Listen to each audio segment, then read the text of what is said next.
Bonjour à toutes et à tous et bienvenue pour ce second épisode de la quête du fer de l'esprit. On va continuer gentiment avec nos personnages respectifs.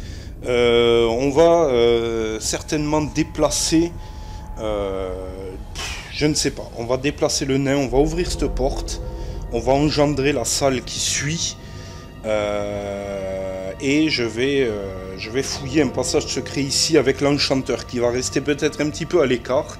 Pourquoi pas. Du reste, s'il y en a un, on ne l'ouvrira pas de suite, hein, on l'aura découvert, on le placera, mais on ne l'ouvrira pas de suite. On va attendre les petits camarades, les amis. Ok, on va tirer un dé de déplacement donc avec le nain. Et si on fait un petit bilan, le nain est déjà tombé à 7 points de corps. Le barbare est à 7 également, moins 2. Et l'elfe également à moins 2. Hein, donc au niveau point d'esprit, l'enchanteur et l'elfe ont ramassé aussi. Donc voilà, allez, c'est parti, on va tirer un dé de déplacement pour le nain. Dé de déplacement, le nain qui ne fera que 1. Tout simplement, le nain qui ne fait que 1. Alors, 1, 2, 3, 4, 5, 6, 7, 8, 9, ou 1, 2, 3, 4, 5, on va... Donc on est ici, on fait 1, 2, 3, 4, on ouvre la porte, comme ça il nous reste 5 de déplacement. J'ouvre la porte et j'utilise une petite clé que j'avais dans ma besace, hein, bien sûr. Hein. Voilà, ici, on la défausse. La carte serrure est défaussée également. Et nous allons tirer une carte exploration donjon. C'est parti. Voilà. Et c'est la salle spéciale A. Alors je ne sais pas de quoi il s'agit, mais c'est plutôt de bon augure d'entrée de jeu. Alors 4, 5, 6. Que je dise pas de bêtises. 5, 6, ici on est à 6. Il nous restera 2 de déplacement, les amis. Vous voici dans un grand hall dans lequel se dressent 4 hauts piliers en pierre de couleur sable. Placez 2 pièces vers des lieux inexplorés. Piochez une carte matrice et une carte mobilier. Ajoutez enfin la carte exploration pièce B au paquet exploration donjon. D'accord les amis, alors on va faire ce peu. Je place donc la carte exploration pièce B dans le paquet. Je remélange le mieux possible les copains, voilà, hein, je mélange, on voit rien du tout, mais je mélange, c'est la vérité. On va donc tirer une carte mobilier, hop, ici, et c'est le buffet, les amis. On a un buffet, je place le buffet et je vais tirer une carte matrice, ici. Donc là, on a 3 squelettes, 2 zombies, un guerrier du chaos et un gardien des tombes, les amis. Je place tout ce beau monde et le mobilier et je vous reprends. On sait que le nain, il lui reste 2 de déplacement et que le barbare ne s'est pas encore déplacé. Voilà les amis, donc nous avons tout de placé dans la salle, hein, salle spéciale B qui débloque la salle spéciale, la salle spéciale A qui débloque la salle spéciale B avec 2 portes menant vers des lieux inexplorés, 4 piliers, un buffet et du beau monde, 3 squelettes, 2 zombies et un guerrier du chaos et un gardien des tombes. Donc, en sachant qu'il reste 2 à notre ami nain, n'allons pas avoir beaucoup le choix. Il va falloir aller face aux zombies et essayer de lui faire la peau. Cependant, il va falloir tirer, bien entendu, un dé de piège. Le petit dé de piège de notre ami nain qui va tomber dans un piège, les amis. Qui va tomber dans un piège. N'est-il pas magnifique, ce petit nain ? Bon, le type s'avance, mais bon, vu qu'il est un peu bourrin, il va peut-être tomber sur une lance, les amis. En marchant, vous venez de déclencher un piège hérissé de lance. Effectuez un test d'agilité. En cas d'échec, perdez 1 point de vie. Bien évidemment, notre ami nain, lui, eh bien, en agilité, il est très très fort. Hein. En agilité, c'est un crâne noir qu'il faut obtenir. Donc autant dire que le nain va probablement perdre 1 point de corps. Hein. Donc il est déjà à 7, le nain. On va faire ce test de suite et puis on pourra peut-être attaquer le zombie. Ok, c'est parti. Et c'est un bouclier. C'est un bouclier. On est obligé de se coucher. J'ai que 3 points d'esprit. On va le mettre à 6. Tant pis. Le nain perd un point de vie. Le nain donc est ici. Et un piège de lance s'est déclenché sous ses petites bottes. Et il a pris une pointe dans le cul. Ça c'est fait. Hein. Ça c'est fait. Rien de mieux pour un nain. Ok, donc, ah oui, j'ai oublié de vous dire que dès que le barbare va croiser le nain, eh bien, ils vont échanger une pièce d'armure. Le nain prendra le bandeau de cuir du barbare et le barbare prendra le casque du nain, histoire d'équilibrer les défenses, parce que ça va juste pas être possible. Dans l'immédiat, eh bien, on est comme ça. Donc, le nain va attaquer avec 2 dés blancs et 1 dé noir, hein, comme à son habitude, et va tenter de coucher le zombie. C'est parti. Hein. Échec critique avec 2 crânes, donc on en enlève un, selon mes règles. On en enlève un, et on va voir si le zombie se défend avec 3 dés blancs. Espérons que non, sinon il a droit à une attaque gratuite. Et il se défend. Et il se défend, donc il va attaquer gratuitement le nain. C'est parti. Il ne fait que un crâne. Le nain se défend particulièrement bien, donc on ne risque pas grand chose. 4 dés blancs, 1 dé violet, 1 dé vert pour le nain qui est tanké, quoi. Ok, la défense du nain qui se défend de 2. Hein, qui se défend de 2 uniquement, mais qui se défend. Très bien. Ok, nous voici ici, donc je vais directement... Alors, combien un gardien des tombes se déplace? Il se déplace de 6. On va juste retourner la porte comme ceci, histoire d'y voir un petit peu plus clair. Si l'elfe se déplaçait ici, il pourrait shooter le gardien des tombes de suite, et on pourrait voir immédiatement si celui-ci se réveillerait, en sachant que l'elfe n'a pas une si mauvaise défense que ça. Ce serait bien de tenter avec lui. Donc l'elfe va faire 1, 2, 3, 4. Il va se mettre en plein milieu ici. L'elfe, il va tirer son dé de piège et va décocher une flèche sur le gardien des tombes s'il ne tombe pas dans un piège. C'est parti donc, dés de piège de notre ami elfe. Tout se passe bien pour le mieux, et c'est tant mieux. 3 dés blancs, 4 dés blancs, 1 dé noir. L'elfe décoche une flèche à travers la pièce. C'est parti. Un crâne, uniquement un crâne, les amis, c'est de la foutaise. Alors, il a une cape, donc on va retirer le dé noir. Hein. Et on a... Alors non, je me trompe, le dé noir n'est pas en jet d'attaque, il est en jet de défense. Donc on va valider uniquement un crâne, en tout et pour tout. En ce qui concerne le gardien, lui, il a 2 dés violets et 1 dé blanc, à savoir est-ce qu'il tombera ou pas.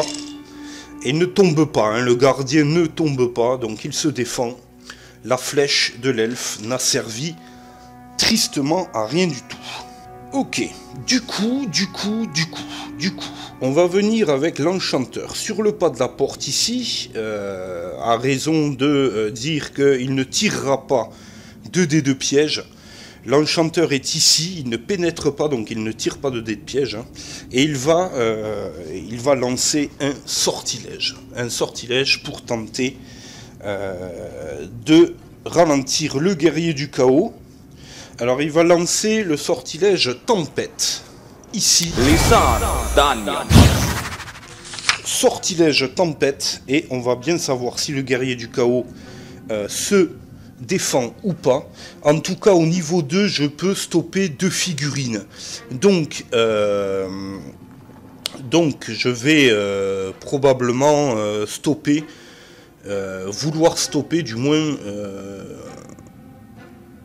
le gardien des tombes et le guerrier du chaos. Donc, ok, donc on a un dé par figurine de résistance. Étant donné qu'on va essayer d'envelopper 2 figurines, est-ce qu'on tire 2 dés pour savoir la résistance des ennemis? Ça, c'est une bonne question. Je vais être sport, je vais en tirer 2 et on va savoir ce qu'il se passe. Dés de résistance, donc. Aïe aïe aïe, le guerrier du chaos ne résiste pas, mais le gardien des tombes va résister au sortilège, les amis. Donc, le guerrier du chaos est pris, une tempête se lève et enveloppe une figurine de votre choix qui passera son prochain tour, à moins qu'elle n'obtienne un crâne noir en lançant un dé blanc. Donc, le gardien des tombes, lui, a parfaitement résisté, et voilà. Donc, pour l'enchanteur, c'est terminé, le tour est fini. On va lancer un dé de déplacement et espérer faire un gros déplacement avec le barbare. 1, 2, 3, 4, 5, 6, 7, 8. Il me faudrait faire au moins un 6 ou un 5 derrière pour espérer atteindre une créature. Hein. C'est parti. Le barbare qui ne fait que 1. Le barbare qui ne fait que 1, les amis.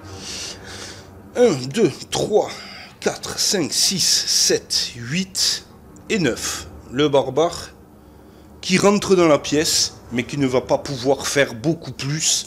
Et le barbare qui va tirer ses dés de piège.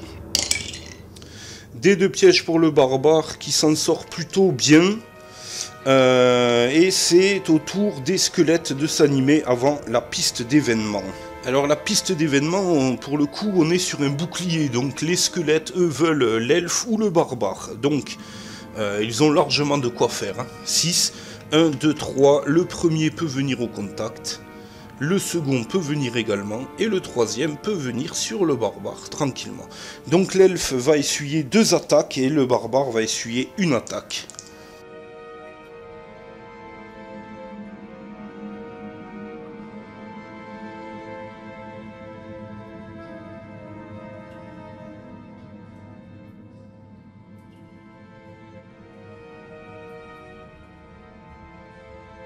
Premier squelette qui attaque l'elfe, c'est parti.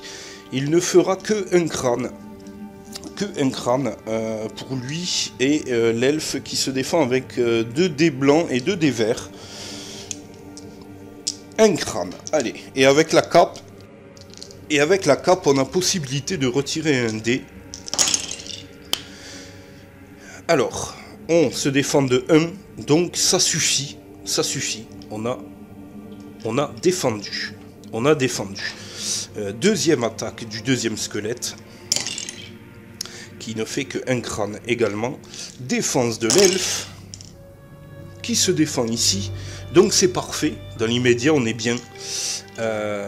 Attaque du squelette sur le barbare cette fois-ci, qui n'attaque pas. Ok. Et j'ai envie de dire piste d'événement, les amis. Bouclier, donc ça ne veut pas avancer. Très bien, donc pour une action gratuite et à partir de maintenant je vais donc faire l'échange avec le nain, je suis adjacent avec lui, le nain prend le bandeau de cuir, le barbare prend le casque. Tout cela va équilibrer. Ok, le sorcier du chaos, le guerrier du chaos est encore sous le joug du sortilège tempête. Notre ami barbare va être obligé de frapper un squelette pour le coup, parce que voilà, ou le nain va partir ici, tac, va tirer un jet de piège certes, mais va aller attaquer le gardien des tombes, les amis.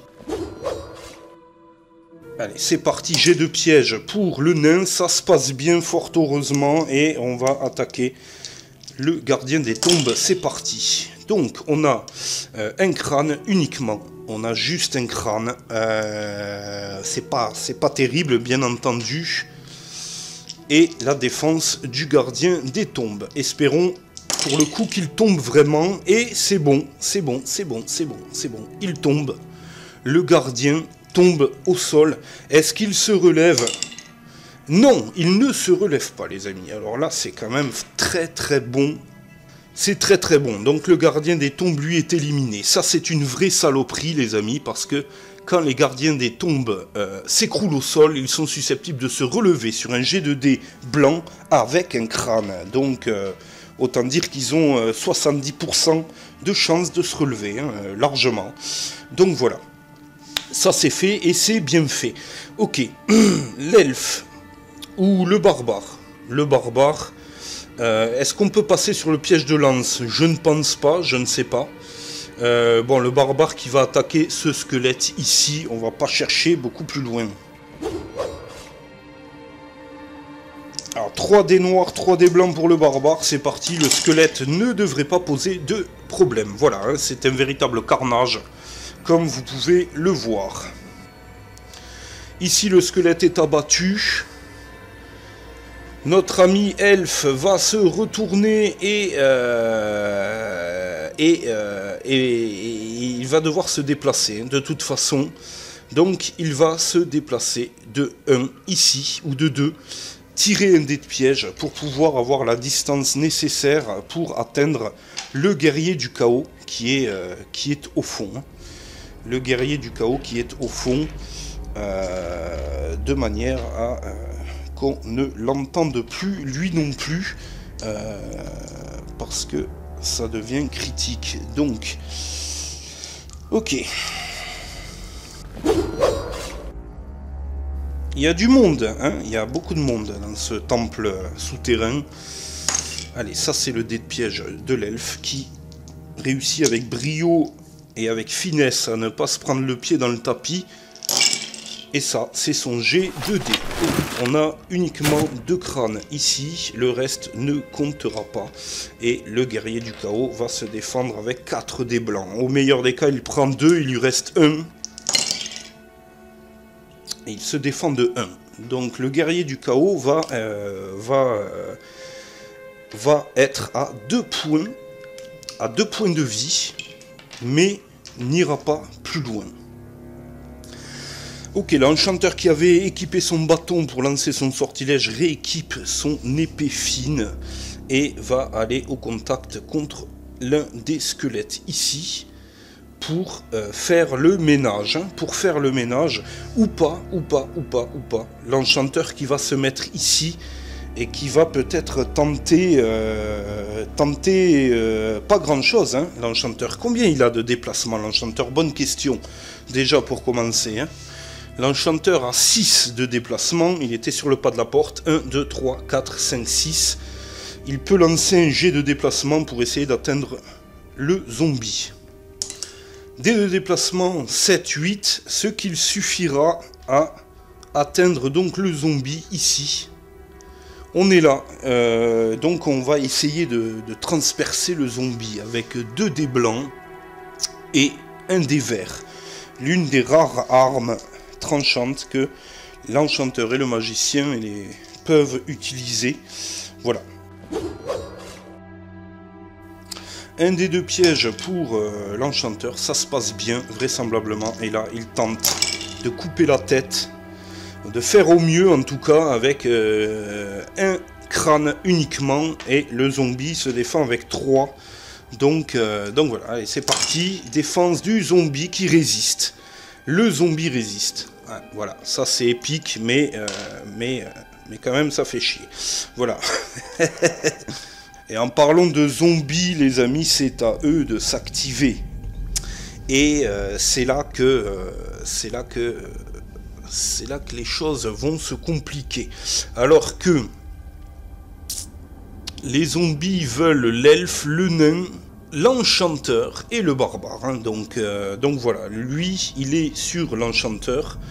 L'autre, avec ses 5 de déplacement, 1, 2, 3, 4, 5, peut aller sur le barbare, ici. Donc voilà, l'enchanteur et le barbare qui vont essuyer des attaques de zombies infestés de maladies. Ça va être une belle saloperie.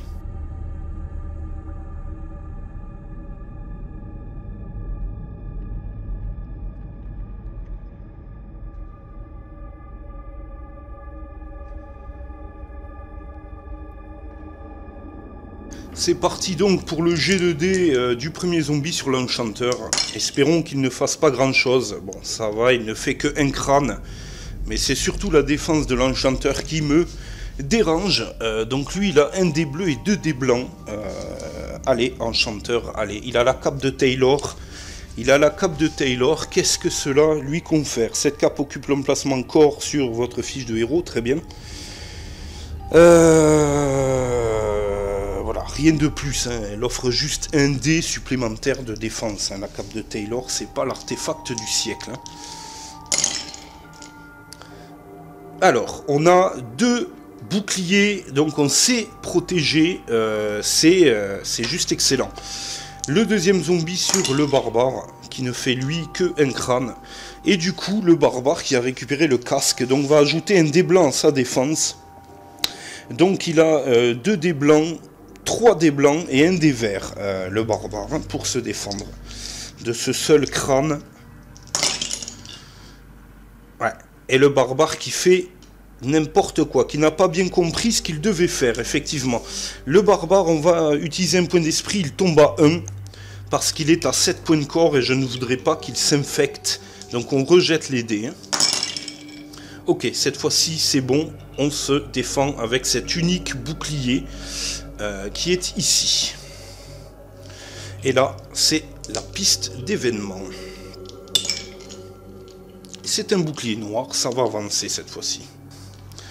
Très bien, bouclier noir, case numéro 4, à une case du premier événement du jeu, les amis. Alors que le barbare peut faire volte-face ici et attaquer le zombie. Il faut que le zombie crève, il faut que le zombie dégage, parce que ça va être invivable.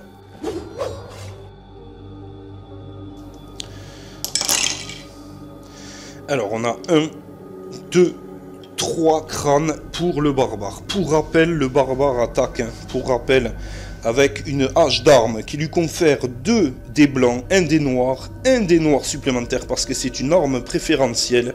Il a le bracelet du Durgin qui lui confère 1 dé blanc supplémentaire et il a un dé noir et un autre dé blanc d'origine. Donc j'ai même un dé blanc supplémentaire. J'ai 4 dés blancs. Voilà, ça fait 4 crânes. Le zombie ne peut pas se défendre et il meurt. Le zombie ici meurt dans d'atroces souffrances. Enfin, lui, il souffre depuis qu'il est mort, en fait. Donc, il s'en fout. La souffrance, il connaît. Donc, il est remort pour la deuxième fois de son existence d'outre-tombe. Voilà. Ce que l'on va faire, les amis, c'est que l'enchanteur va tenter une nouvelle fois son coup sur le et se reculera d'un point pour laisser place ensuite au nain. Tandis que l'elfe va attaquer de front le guerrier du chaos ici sans bouger.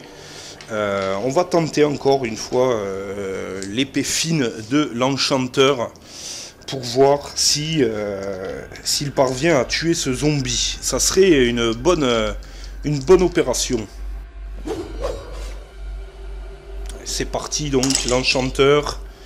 L'enchanteur qui fait un échec critique et qui ne fait rien du tout, ce n'est pas la bonne opération. Et le zombie qui attaque gratuitement en réponse.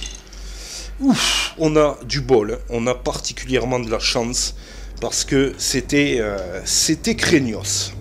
Ok, le bel échec critique de l'enchanteur qui va se reculer, on tirera son dé de piège, le nain va se placer à la place de l'enchanteur et frapper le zombie, et lui aussi aura un dé de piège. C'est parti, dé de piège de l'enchanteur, ça passe, dé pour le nain, ça passe aussi, et le nain qui va s'attaquer au zombie. C'est parti donc, 3 crânes, et bien voilà un résultat qui est beaucoup plus satisfaisant. Le zombie qui va y rester. Le zombie qui va y rester. Ok, ça c'est très bien. Plus de zombies dans la salle, plus de risque d'être infecté. C'est parfait. En sachant qu'au prochain tour, c'est au guerrier du chaos qui ne jouera pas son tour. Donc, je pense que ça va bien se passer, quoi.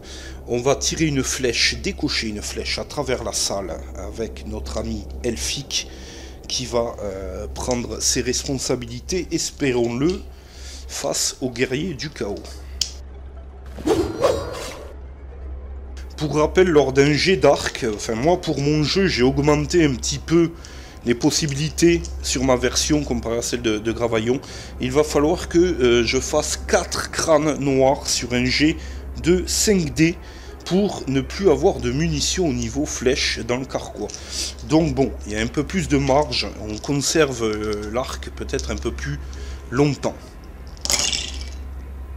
Alors, réussite critique ici, réussite critique avec 2 crânes. Ça fait 4 crânes dans la bouche du guerrier du chaos.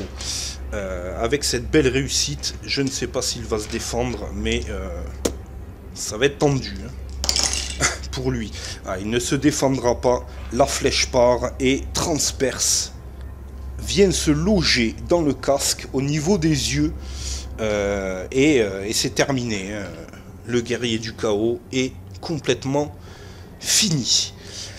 Très bien, alors, c'était au tour du guerrier du chaos, justement, donc pas de tour pour lui, piste d'événement, et ce sera encore au tour des héros de s'activer. Piste d'événement, c'est un crâne, ça avance, et nous sommes sur le tout premier événement du jeu.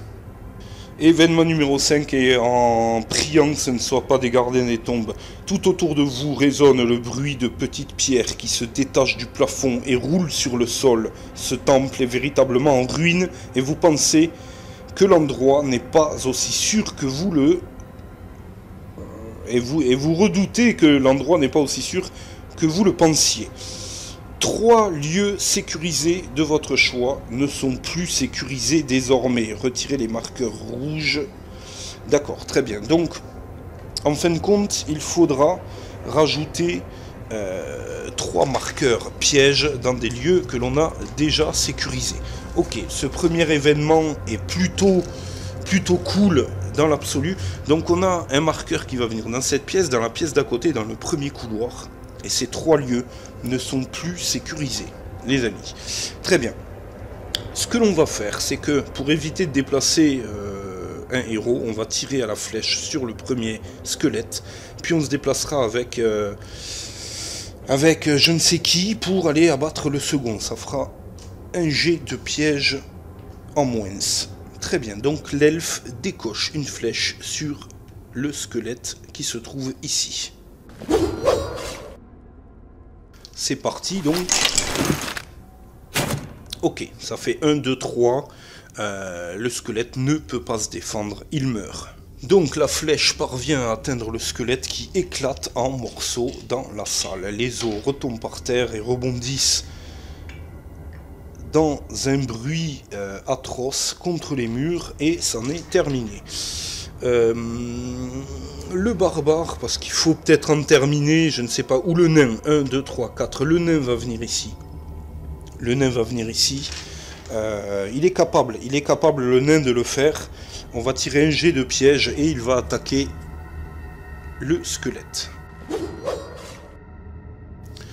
Ok, jet de piège, donc ça se passe bien pour le nain.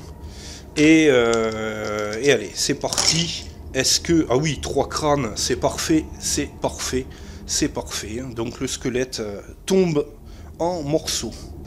Très bien, le squelette est vaincu sans plus de fioritures et avec une bonne facilité. On a nettoyé la salle, les amis, on a nettoyé la salle. Alors, l'enchanteur va bien sûr sécuriser celle-ci. Donc on tire une carte piège et dès la première, nous parvenons à sécuriser la pièce. Donc c'est très bien. Le nain a joué, le barbare n'a pas joué. Le barbare n'a pas joué. Le barbare va aller sur le buffet, ici. Et on va voir ce que cela recèle. Au moment où vous ouvrez l'une des portes de ce buffet, plusieurs rats s'enfuient et se réfugient dans des intersections des différents murs. Vous n'avez désormais plus vraiment envie de fouiller ici. Lancez un dé ordinaire sur un 1, un 2, vous ne trouvez rien d'autre qu'un squelette dont les os ont été à moitié rongés par les rats. Alors, je vais pas en dire beaucoup plus, on va tirer un dé 6 et on va voir. Allez, c'est parti. On a un 2. On a un 2. Donc effectivement, on ne trouvera rien d'intéressant dans ce buffet. Rien d'autre qu'un squelette dont les os ont été à moitié rongés par les rats. Voilà, terminé. Donc le buffet ne contient malheureusement rien d'autre, ce qui est bien triste. On va tirer la piste d'événements et on va repartir sur un nouveau tour, les amis. Piste d'événements, et c'est un crâne, nous sommes sur la case numéro 6. Notre ami nain va tirer une carte trésor, bien entendu, 2 cartes trésor même, hop, ici, et alors, oh là là là, fabuleux trésor ou rien. Alors évidemment on va choisir fabuleux trésor, les amis. La chance est avec vous, un petit coffre que vous trouvez dissimulé dans une vieille fourrure contient de nombreuses richesses. Prenez 100 pièces d'or supplémentaires. Ok, donc là on est bien. On est à 835 pièces d'or, je crois, en tout et pour tout, donc ce qui est formidable. Et on rattrape la fouille laborieuse du barbare qui n'a pas su trouver grand-chose dans ce buffet. Ok, par où allons-nous désormais passer ? J'avais dit que j'aimerais rechercher un passage secret ici, sauf que le lieu n'est plus sécurisé et je ne vais même pas m'y risquer. On ne va pas chercher ici de passage secret parce que les conditions sont plutôt réduites. Et on va aller ouvrir la porte qui est au fond, les amis, avec le barbare. 1, 2, 3. La porte s'ouvre.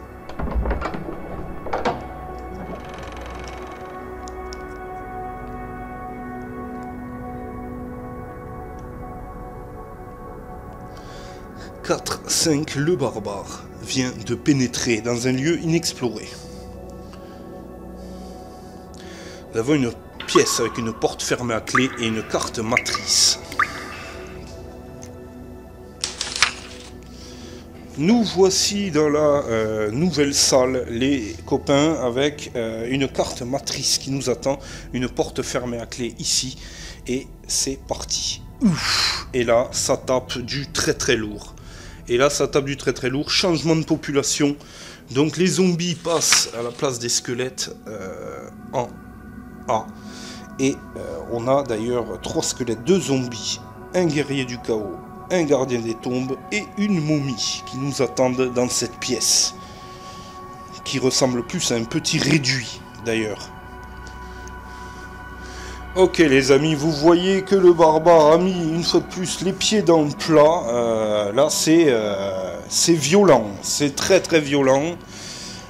On a quand même pas mal de choses à faire ici. Ok. Je vais contourner d'entrée de jeu avec les points que j'ai restants et je vais aller voir directement le gardien des tombes. On va essayer de le faire tomber immédiatement et à prier qu'il ne se relève pas, et ce sera déjà une très très bonne chose.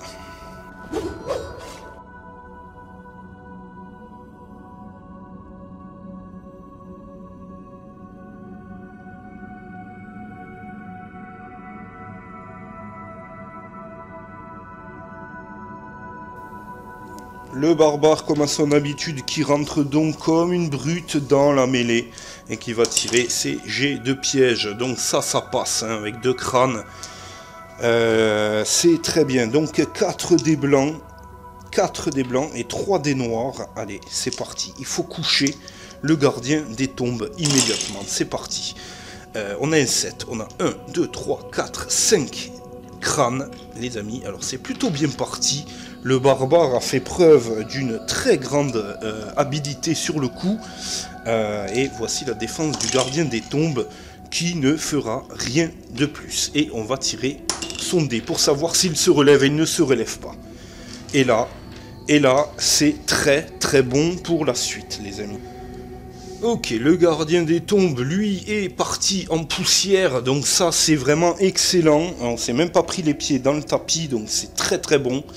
On va jouer avec l'elfe et on va décocher une flèche immédiatement sur la momie qui est au fond. On va tenter de la faire choir le plus vite possible. Alors l'elfe qui a 6, 1, 2, 3, 4, 5, il peut rester sur le pas de la porte. De cette manière, il pourra viser n'importe qui dans la salle, il n'y a pas de problème. Mais il ne tire pas de dés de piège. Donc, allez, on a 4 dés blancs, 1 dé noir pour l'elfe. Allez, prions pour que la momie tombe très rapidement. C'est parti, la flèche est décochée. On n'a pas un si mauvais résultat que ça avec 3 crânes. C'est pas mal du tout, c'est pas mal du tout. On va tirer la défense de la momie immédiatement. Et regardez, one shot la momie qui dégage immédiatement. Elle ne peut rien faire, la momie. Et même avec 3 points de vie, elle n'aurait rien pu faire. Donc là, c'est une opération sans faute. On a déjà nettoyé le plus gros, les amis. On a vraiment nettoyé le plus gros. Donc ça, c'est juste très bien. Ce que l'on va faire, c'est que... on va rentrer avec le nain, 1, 2, 3, 4, 5. Le nain va s'attaquer au premier zombie, tout simplement ici. Et on fera rentrer l'enchanteur, on tentera de récupérer le sortilège tempête et on en relancera un sur le guerrier du chaos, fort probablement. Nos héros sont donc d'une vaillance incomparable et on va continuer, je l'espère, sur ce bon timing. Ok, au niveau du piège, c'était très bon pour le nain qui va attaquer notre ami, le zombie, avec un échec critique. Donc on enlève un dé, on garde un crâne tout de même. Si cela passe, tant mieux. Si ça ne passe pas, eh bien le zombie attaquera gratuitement le nain. Et ça passe, les amis. Et ça passe, malgré l'échec critique. Le nain a du mal à sortir sa hache de son fourreau, mais parvient à frapper maladroitement le crâne du zombie. Et ça suffit, puisqu'il n'a pas su se défendre. Ok, très bien. Très bien. Ça devient très intéressant. Ici. Alors, l'enchanteur qui a 6 de déplacement. 1, 2, 3, 4, 5, 6. Qui va tirer un petit dé. On va considérer qu'il fait au moins 1, l'enchanteur, pour se mettre juste à côté du nain, ici. Et on va voir, il va tirer donc son dé de piège, il va tirer un dé avec son bâton et tenter de récupérer le sortilège tempête, et il va s'actionner. Dé de piège pour l'enchanteur, ça passe. Maintenant, il va falloir récupérer le sortilège tempête.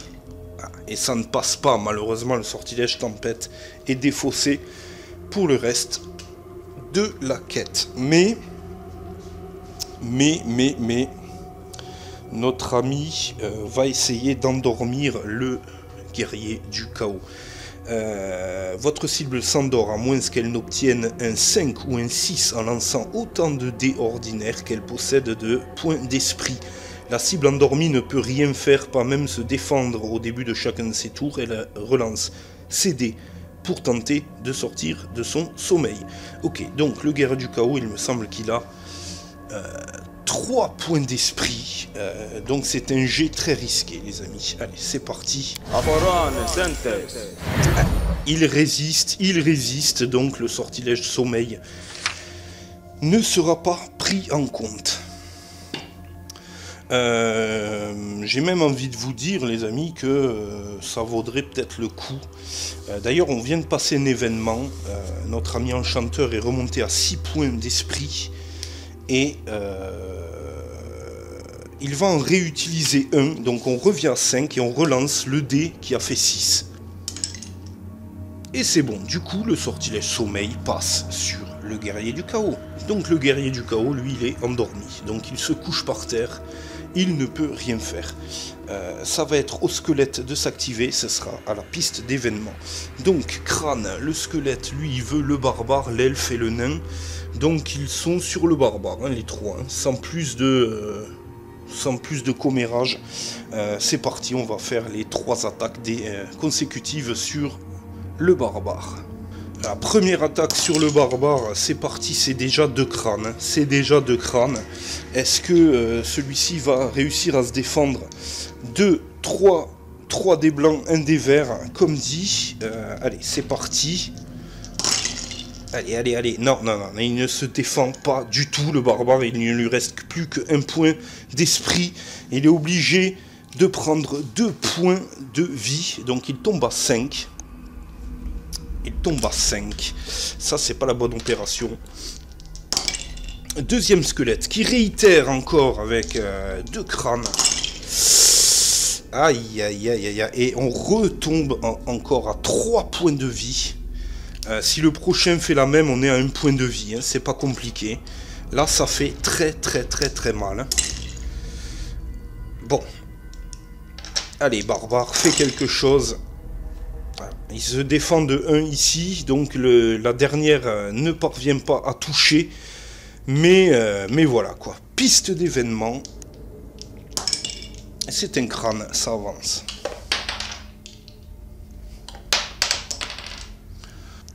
Donc le barbare a pris très très très très cher et malgré s'être renforcé en défense, il ne parvient pas à résister aux assauts des squelettes.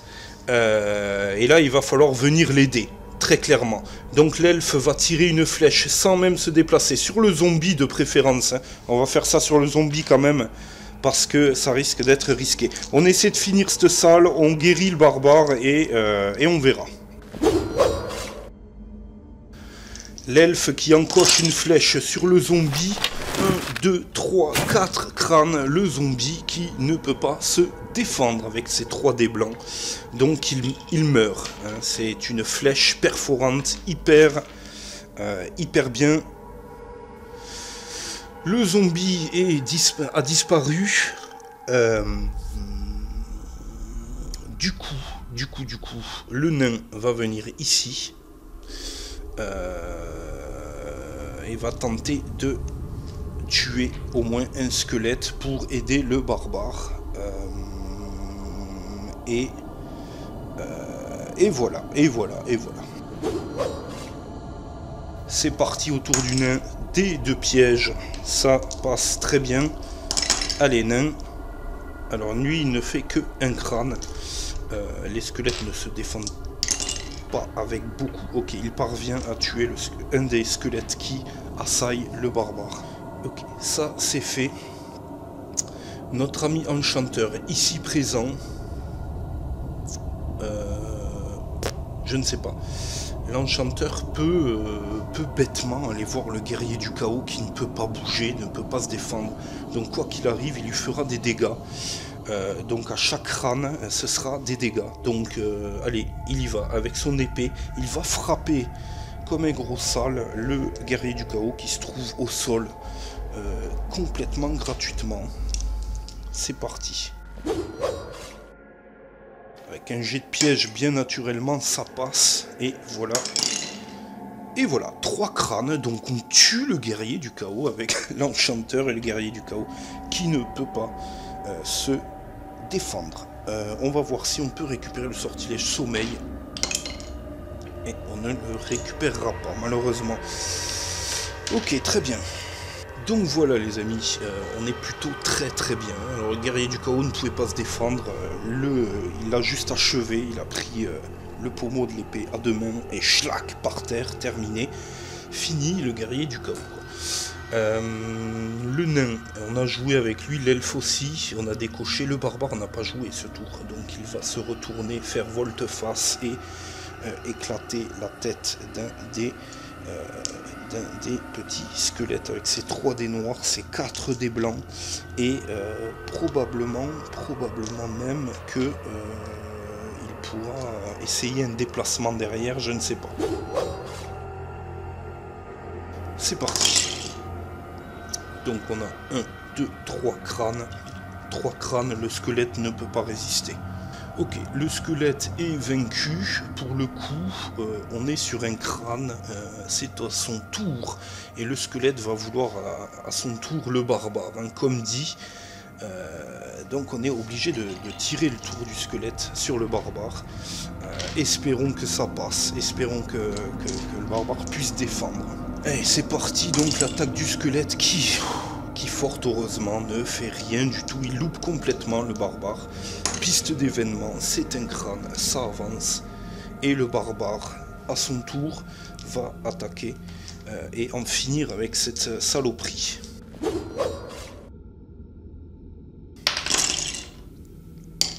Ok, échec critique, on enlève un crâne, cependant il en reste 4 et le squelette ne peut strictement rien faire, donc parfait. Voilà, le squelette est ratiboisé sur ce tour, le barbare a joué, il reste le nain, l'enchanteur et l'elfe. L'elfe va pénétrer ici, tirer son dé de piège et sécuriser la pièce. Et on cherchera un trésor avec le nain et on ira guérir le barbare avec l'enchanteur. Dé de piège pour l'elfe, ça passe, c'est impeccable. Ok, l'elfe qui cherche donc un trésor l'elfe qui cherche à sécuriser la pièce et c'est une réussite. Le nain qui va tirer 2 cartes trésor ici et qui va trouver pierre précieuse ou bourse en cuir.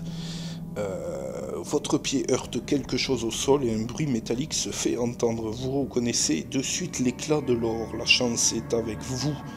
Ajoutez 15 pièces d'or sur votre feuille de personnage.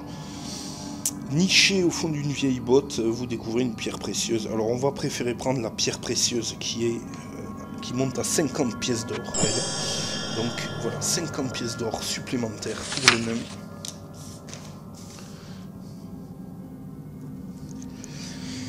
Et l'enchanteur, quant à lui, va aller au contact du barbare et va lui apposer un sortilège d'eau de guérison au niveau 2.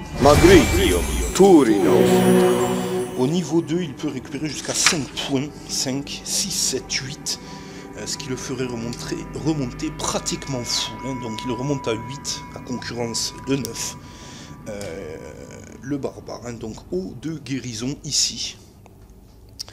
Et puisque ce sortilège est extrêmement précieux, on va se servir de la capacité spéciale du magicien érudit. Lorsque vous lancez l'un de vos sortilèges, vous pouvez dépenser jusqu'à 2 points d'esprit pour lancer 2 dés. Si vous obtenez au moins un bouclier, vous pouvez conserver le sortilège. Ok, donc on va faire un premier test avec l'enchanteur. On va diminuer ses points d'esprit à 4. Et on va voir, c'est parti. Allez, un petit bouclier. Non, ça ne passe pas. On réessaie une seconde fois, on tombe à 3 points d'esprit. Et ça passe, et ça passe. Et là, ça passe. Et là, c'est beau, les amis. On récupère donc le sortilège de guérison, même si l'enchanteur tombe à 3 points d'esprit. C'est vraiment une très très bonne opération. Ok. Sur ce, je vous laisse, les amis. Rendez-vous pour la prochaine, pour la continuité de cette quête, très rapidement. Et espérons que nos aventuriers puissent avancer positivement et trouver ce fameux fer de l'esprit afin de sortir de ce donjon le plus vite possible. Allez, à la prochaine.